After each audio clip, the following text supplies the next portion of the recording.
Top 10 Visual Signs of Diabetes, a Healthcare Professional's Guide. Diabetes is often called the silent killer for good reason. As a healthcare researcher who has spent over 2 decades studying metabolic disorders, I've witnessed firsthand how this condition can progress undetected for years, silently damaging blood vessels, nerves, and vital organs. What's particularly alarming is that approximately 25% of American adults with diabetes are completely unaware they have it. This lack of awareness prevents timely intervention and increases the risk of serious complications. Today, we are going to explore the visual and physical signs of undiagnosed diabetes, signs you can potentially identify without medical equipment. While not a substitute for proper medical diagnosis, recognizing these warning signals could prompt you to seek medical attention before significant damage occurs. Before we dive into these visual cues, let's establish a fundamental understanding of what diabetes is and how it affects your body.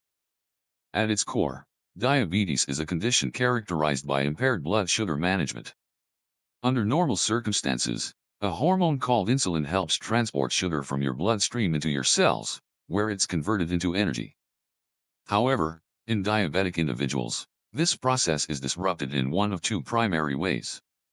Type 1 diabetes, your pancreas stops producing insulin altogether. This autoimmune condition typically develops early in life, though it can appear at any age. Type 2 diabetes, your cells become resistant to insulin, and eventually, your pancreas may struggle to produce enough insulin to overcome this resistance. This form accounts for about 90 to 95% of all diabetes cases and is largely influenced by lifestyle factors, though genetics also play a significant role. Since type 2 diabetes is considerably more common and often develops gradually with subtle warning signs, we'll focus primarily on identifying its early indicators. The 10 visual signs of diabetes you shouldn't ignore. 1. Acanthosis nigricans, the dark patches. One of the most distinctive visual signs of insulin resistance, a precursor to type 2 diabetes, is a skin condition called acanthosis nigricans. These dark, velvety patches typically appear in skin folds and high-friction areas such as the back of your neck, your armpits, groin area, knuckles and finger joints. The science behind this condition is fascinating. When your cells become resistant to insulin, your pancreas compensates by producing more insulin. These elevated insulin levels activate insulin-like growth factor receptors in your skin, stimulating excessive growth of skin cells, keratinocytes and fibroblasts, in areas with high friction. In my research practice, I've observed that acanthosis nigricans is particularly prevalent among individuals with darker skin tones, though it can affect anyone. What's particularly valuable about this sign is that it often appears before a diabetes diagnosis, making it an early warning signal worth heeding. 2. Skin tags, small growths with big implications. Those small, flesh-colored, or slightly darker skin flaps that hang from a thin stalk might seem like a mere cosmetic concern, but they can signify underlying metabolic issues. While having a few skin tags is common, the development of multiple skin tags, particularly in the neck, armpit, and groin areas, may indicate insulin resistance. The connection stems from the same mechanism that causes acanthosis nigricans. Elevated insulin levels stimulate abnormal skin cell growth. Research suggests that individuals with multiple skin tags are at a significantly higher risk of having or developing type 2 diabetes. I recall consulting with a 42-year-old patient who was concerned about the sudden appearance of numerous skin tags around her neck. Upon testing, we discovered her blood glucose levels were in the pre-diabetic range. This early detection allowed her to implement lifestyle changes that successfully reversed her pre-diabetic state within 6 months. 3. Recurrent infections, when your body's defense weakens. Diabetes creates an ideal environment for infections to flourish in multiple ways. Elevated blood sugar, bacteria and fungi thrive in high glucose environments, making your body a perfect breeding ground for these pathogens. Compromised immune function. Chronically high blood glucose impairs your white blood cells' ability to combat infections. Poor circulation. Reduced blood flow to extremities means fewer immune cells reach potential infection sites. Visual signs of this increased susceptibility include frequent or slow-healing skin infections, recurrent fungal infections, particularly in warm, moist areas, athlete's foot, jock itch, vaginal yeast infections, boils or carbuncles that appear without obvious cause, urinary tract infections, which can affect both men and women.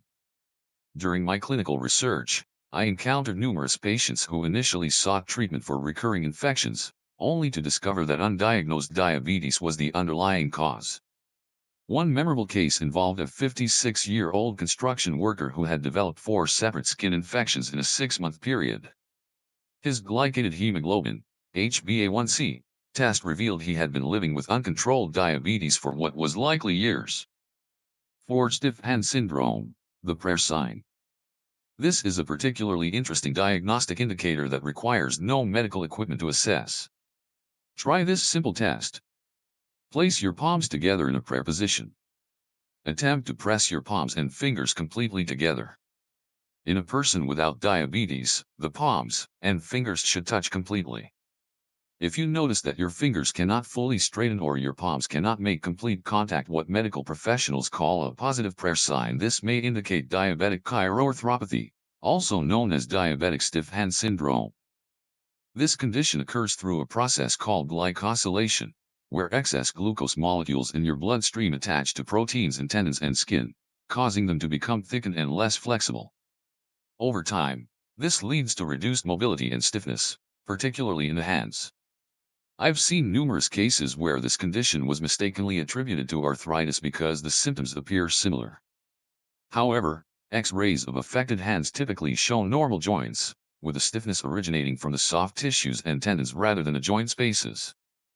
5. Trigger finger, when your digits get stuck. Trigger finger, stenosyntenosynovitis, is another condition that occurs with higher frequency in individuals with diabetes.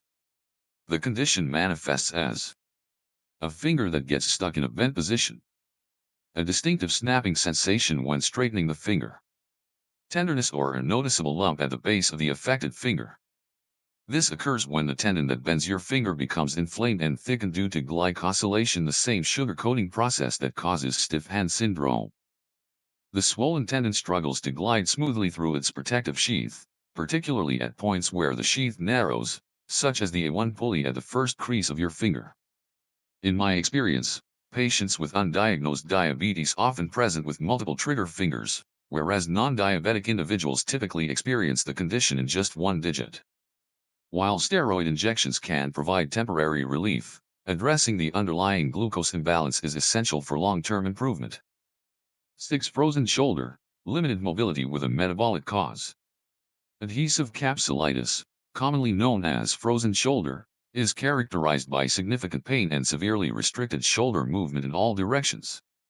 While it can affect anyone, research indicates that individuals with diabetes are 2 to 4 times more likely to develop this condition. The connection lies once again in the glycosylation process and its effects on collagen-rich tissues. In frozen shoulder, the capsule surrounding your shoulder joint becomes inflamed and thickened, limiting its normal elasticity and range of motion. The condition typically progresses through 3 phases. Freezing stage, characterized by gradually increasing pain and diminishing range of motion. Frozen stage, pain may decrease, but stiffness increases. Thawing stage, slow improvement in mobility. In non-diabetic individuals, frozen shoulder typically resolves within 1 to 3 years. However, in those with diabetes, the condition often persists longer and may be more resistant to standard treatments. I've worked with numerous patients for whom a frozen shoulder was the first indication of an underlying glucose metabolism disorder. 7. Neuropathy, when your nerves send warning signals. Peripheral neuropathy, damage to the nerves outside your brain and spinal cord, is one of the most common and potentially serious complications of diabetes. While the internal damage isn't visible, the external manifestations can be observed. Unusual walking patterns, taking shorter steps or walking with feet wider apart. Visible foot deformities. Calluses in unusual locations on the feet. Dry, cracked skin on the feet. Changes in toenail appearance. Reduced hair growth on the lower legs and feet. These visible signs result from nerve damage that occurs when chronically high blood sugar levels damage both the nerves themselves and the tiny blood vessels that supply them. This damage can manifest in several ways.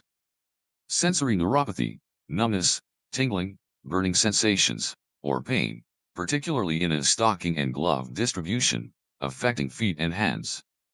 Motor neuropathy, muscle weakness, atrophy, and altered gait mechanics. Autonomic neuropathy, dry, cracked skin due to impaired sweat gland function, which increases the risk of infection.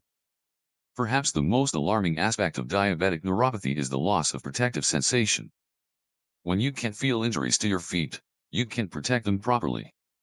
This leads us to our next visual sign. Charcot foot, the collapsed arch. Charcot neuropathic osteoarthropathy, commonly called Charcot foot, represents one of the most visually distinctive and serious foot complications of diabetes. This condition causes dramatic structural changes to the foot, resulting in a collapsed arch, a rocker bottom appearance, unusual bony prominences, swelling and redness. Charcot foot develops through a complex process beginning with neuropathy. When sensory nerves are damaged, a person can feel microtraumas, tiny fractures that occur with normal walking.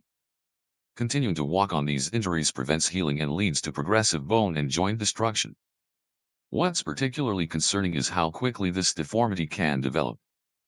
I've reviewed case studies where X-rays taken just 10 months apart showed a progression from a normal foot structure to a completely collapsed arch. Despite its severe appearance, many patients report minimal pain due to significant nerve damage, which further delays detection and treatment. Without proper intervention, Charcot foot significantly increases the risk of ulcers, infections, and ultimately, amputation. 9-foot ulcers, open wounds with serious implications. Diabetic foot ulcers are open sores or wounds that typically develop on the bottom of the foot, often under the big toe or on the ball of the foot.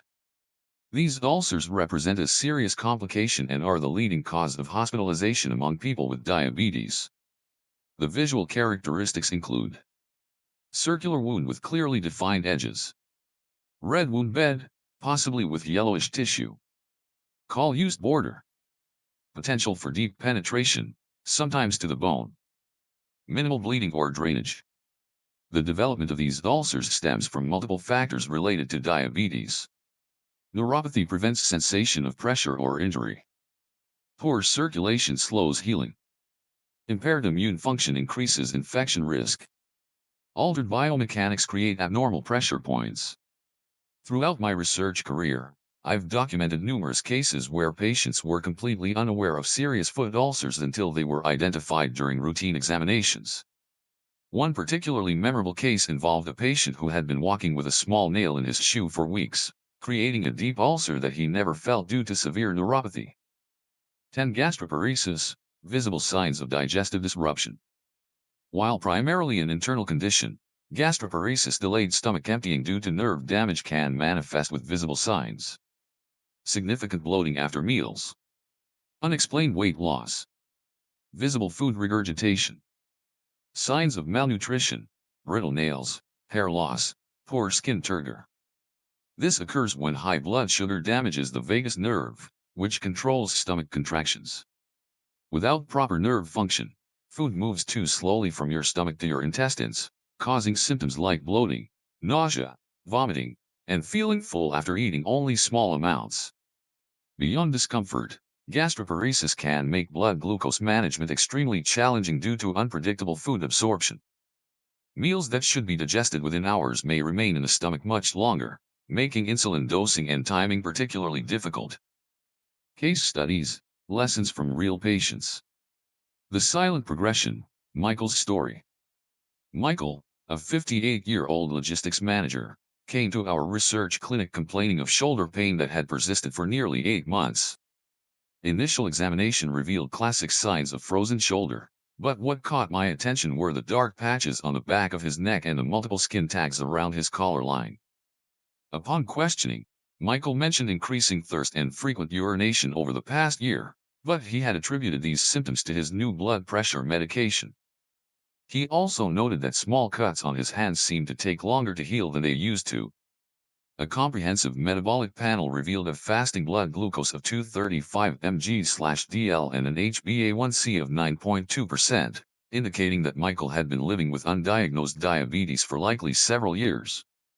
Subsequent examination revealed early signs of peripheral neuropathy, though Michael had not yet noticed any numbness or tingling. This case illustrates how multiple visual signs, acanthosis nigricans, skin tags, and frozen shoulder can precede a patient's awareness of the classic symptoms of diabetes. The cascade of complications, Sarah's journey. Sarah, a 42-year-old elementary school teacher, sought medical attention for what she described as stiffness in her fingers. She had noticed increasing difficulty grading papers and typing, and her wedding ring no longer fit comfortably. Physical examination revealed a positive prayer sign and trigger finger affecting her right middle and ring fingers. During our metabolic assessment, Sarah mentioned that she had been treated for 4 urinary tract infections in the past year and had recurrent vaginal yeast infections that were increasingly resistant to over-the-counter treatments. She had not connected these seemingly unrelated issues. Laboratory testing showed a fasting glucose of 188 mg/dl and an HbA1c of 8.1%. Further examination revealed early signs of peripheral neuropathy, though Sarah had dismissed the occasional pins and needles sensation in her feet as a result of long periods standing in a classroom. Sarah's case demonstrates how the constellation of visual and physical signs, stiff hand syndrome, trigger finger, and recurrent infections can collectively point to undiagnosed diabetes, even when each individual symptom might be attributed to other causes. The science of diagnosis, beyond visual cues. While visual signs can alert you to potential problems, proper diagnosis requires laboratory testing. The primary diagnostic tools for diabetes include hemoglobin A1c, HbA1c, test. This blood test provides a picture of your average blood sugar level over the past 2 to 3 months. It measures the percentage of blood sugar attached to hemoglobin, the oxygen-carrying protein in red blood cells. The results are interpreted as follows. Below 5.7%, normal. 5.7% to 6.4%, prediabetes. 6.5% or higher, diabetes. The HbA1c test is particularly valuable because it doesn't require fasting, provides a longer-term view than point-in-time glucose measurements, is less affected by recent stress or illness, correlates well with the risk of diabetes complications. Historically, diabetes diagnosis required tasting a patient's urine for sweetness, a method that seems primitive by today's standards. The scientific principle, however, remains the same. Excess glucose spills over into urine when blood levels are too high. Fasting plasma glucose, FPG, test. This test measures your blood sugar after an overnight fast. The results are categorized as below 100 mg/dl, 5.6 mol/L normal. 100 to 125 mg/dl, 5.6 to 6.9 mol/L prediabetes. 126 mg/dl, 7.0 mol/L, or higher, diabetes. Oral glucose tolerance test, OGTT. This 2-hour test measures how your body processes glucose. After fasting overnight, you drink a sweet solution, and your blood sugar is measured at intervals. The 2-hour results are interpreted as below 140 mg/dl, 7.8 mol/L normal. 140 to 199 mg/dl, 7.8 to 11.0 mol/L prediabetes. 200 mg/dl, 11.1 mol/L, or higher, diabetes. Who should get tested? According to the American Diabetes Association, screening for type 2 diabetes is recommended for adults of any age who are overweight or obese and have additional risk factors. Adults without risk factors starting at age 35, repeated every 3 years. Women who have had gestational diabetes, tested at least every 3 years. People diagnosed with prediabetes, tested yearly. Additional risk factors that warrant earlier or more frequent testing include first-degree relative with diabetes, high-risk race/ethnicity, African American, Latino, Native American, Asian American, Pacific Islander. History of cardiovascular disease. Hypertension, greater than or equal to 140/90 mmHg or on therapy for hypertension. HDL cholesterol level 250 mg/dl. Physical inactivity. Clinical conditions associated with insulin resistance, severe obesity, acanthosis nigricans, PCOS. Prevention strategies, evidence-based approaches. Preventing type 2 diabetes or slowing its progression if you're already at risk involves addressing modifiable risk factors through lifestyle changes. My research and clinical experience have shown the following strategies to be most effective. Dietary modifications. Rather than focusing on a single diabetic diet, research supports several nutritional approaches that can be tailored to individual preferences. Mediterranean diet, rich in fruits, vegetables, whole grains, fish, olive oil, and nuts. This eating pattern has been shown to reduce diabetes risk by up to 30%. DASH diet, originally developed to manage hypertension. This approach emphasizes fruits, vegetables, lean proteins, and low-fat dairy while limiting saturated fat and sodium. Plant-based diet, vegetarian and vegan diets are associated with lower diabetes risk, likely due to higher fiber intake and lower saturated fat consumption. Regardless of the specific eating pattern chosen, certain principles apply universally. Prioritize fiber. Aim for at least 25 to 30 grams daily from vegetables, fruits, legumes, and whole grains. Fiber slows glucose absorption and improves insulin sensitivity. Choose complex carbohydrates. Opt for whole grains, legumes, and starchy vegetables over refined carbohydrates. Limit added sugars. The American Heart Association recommends no more than 36 grams, 9 teaspoons, for men and 25 grams, 6 teaspoons, for women daily. Minimize processed foods. These typically contain hidden sugars, unhealthy fats, and sodium, all of which can negatively impact metabolic health. Physical activity, dual approach. Exercise improves insulin sensitivity, helps maintain healthy weight, and reduces cardiovascular risk.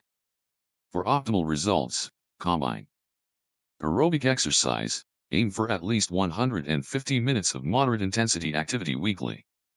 This could be brisk walking, swimming, cycling, or any activity that elevates your heart rate. Resistance training. Include strength exercises at least twice weekly. Building muscle mass increases your metabolic rate and improves glucose utilization. Breaking up sedentary time. Even brief walking breaks, 2 to 3 minutes, every hour can significantly improve glucose metabolism. Research from the Diabetes Prevention Program demonstrated that 150 minutes of physical activity per week, combined with a 7% weight loss, reduced the risk of developing type 2 diabetes by 58% in high-risk individuals. Weight management. Excess body fat, particularly around the abdomen, is strongly linked to insulin resistance. Even modest weight loss can yield significant benefits.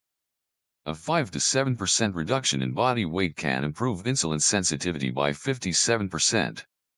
Loss of visceral fat, the fat surrounding internal organs, provides more metabolic benefit than loss of subcutaneous fat. For those with obesity and diabetes, bariatric surgery may be an appropriate intervention, with some procedures showing diabetes remission rates of 60 to 80% in carefully selected patients. Smoking cessation. Smoking increases diabetes risk through several mechanisms. Induces oxidative stress and inflammation. Directly damages pancreatic beta cells. Increases insulin resistance. Alters fat distribution, favoring central adiposity. Quitting smoking reduces diabetes risk, though benefits may not be apparent immediately due to temporary weight gain that often accompanies cessation. Stress management. Chronic stress elevates cortisol levels, which in turn increases glucose production by the liver. Reduces insulin sensitivity. Promotes abdominal fat deposition. Effective stress management techniques include mindfulness meditation, progressive muscle relaxation, regular physical activity, adequate sleep, 7 to 8 hours nightly. The role of early intervention in preventing complications. The importance of early detection and intervention cannot be overstated.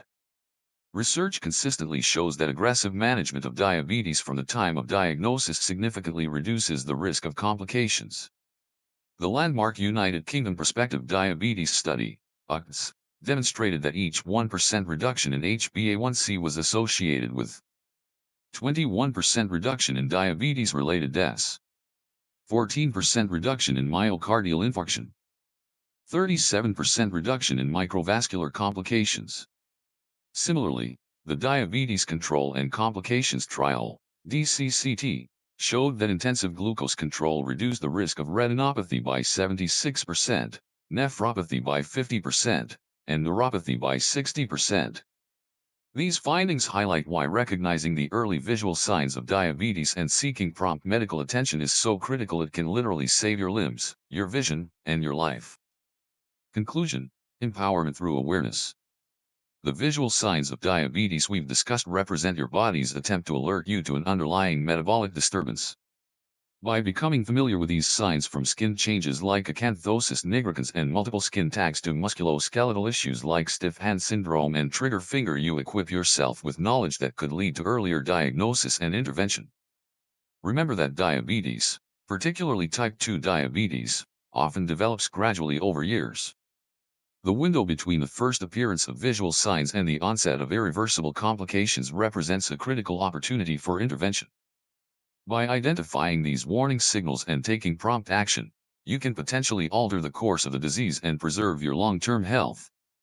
In my years of clinical research, I've seen countless patients who, once aware of these signs, were able to identify them in themselves or loved ones, leading to timely diagnosis and successful management. This knowledge doesn't just benefit you, it's information you can share with friends and family, potentially helping others recognize these subtle but significant warning signs. I encourage you to be vigilant, particularly if you have risk factors for diabetes. Examine your skin for dark patches or skin tags. Test your hand mobility with a prayer sign. Inspect your feet regularly for changes or injuries. And most importantly, don't hesitate to discuss any concerning signs with your healthcare provider. Diabetes management has come a long way, and with proper care, people with diabetes can lead long, healthy lives.